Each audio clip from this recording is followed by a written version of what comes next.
Welcome, y'all. Wes with DIY Food Plot Pro. Thanks so much for joining us. We just wrapped up our late season December muzzleloader hunt here in Western Kentucky, and I wanted to take a few minutes and share with you the results of the plots, which plots got used the most during the late season, which ones were completely useless during the late season.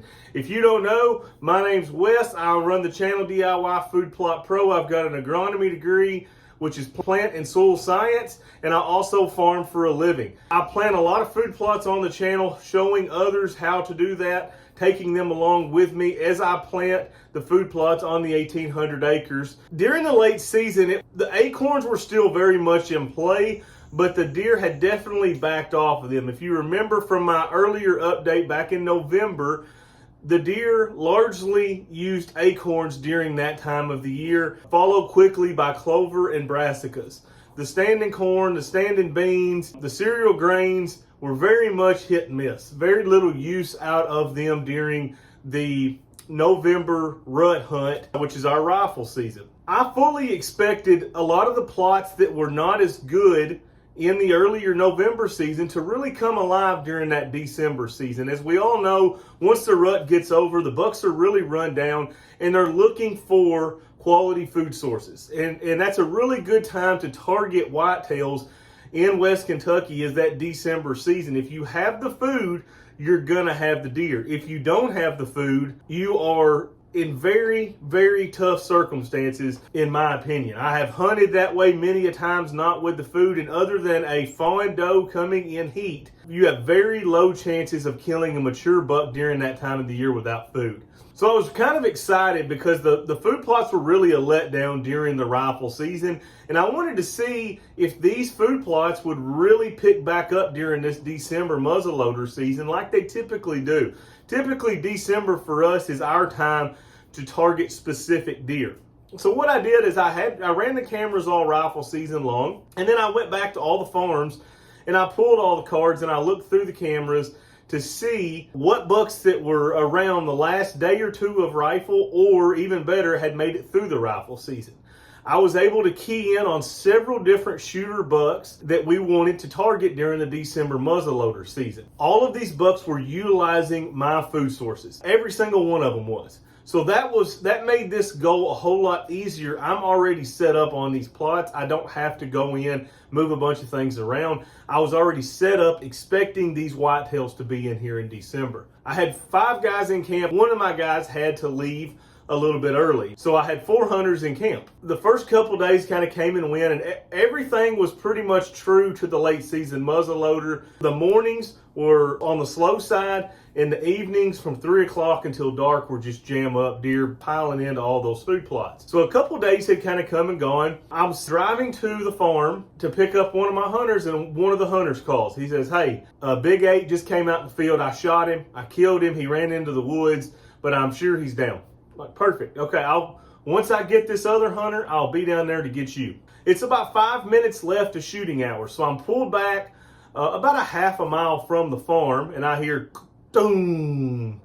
I'm like, okay, there's 2 that shot. So I drive in, and the guy says he was a great old big deer. Smoke cloud dispersed after the muzzleloader shot, and I could not see that deer, where he went, how he reacted, any of the above. The field was completely full of deer. When the smoke cleared, I couldn't tell a single deer from each other. I just saw tails running everywhere. Later on, we find out that another one of the hunters has shot. So 3 shots out of 4 guys in one night, all on mature deer. Now we went back in and we recovered the one, and then the other 2 we were never able to recover. And we never found any blood. We never found any sign, any hair that they had been hit, anything like that. And a matter of fact, one of them showed back up on camera the next day, seemingly just fine. The other one, I had already pulled the cameras from that farm, so I can't say for sure whether that one made it or not.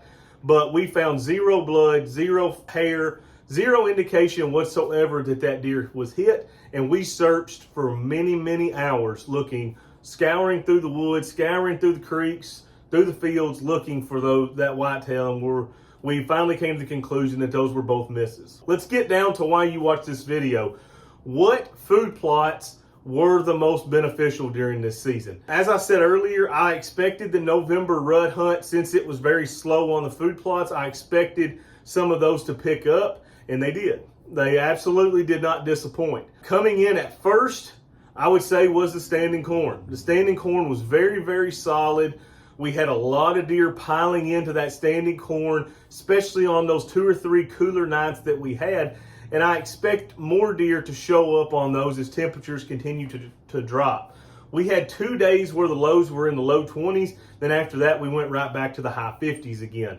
So not really corn eating weather, but we saw a lot of deer eating corn those 2 or 3 cooler nights. What really surprised me though was the diversity of the food plots on where we killed these whitetails at. But there is a definite pattern in the whole grand scheme of things that I saw. I wanted to share this with you guys. Each one of these farms had a different food source. Every single one of them did, that we were able to get a shot at these mature bucks on in late December.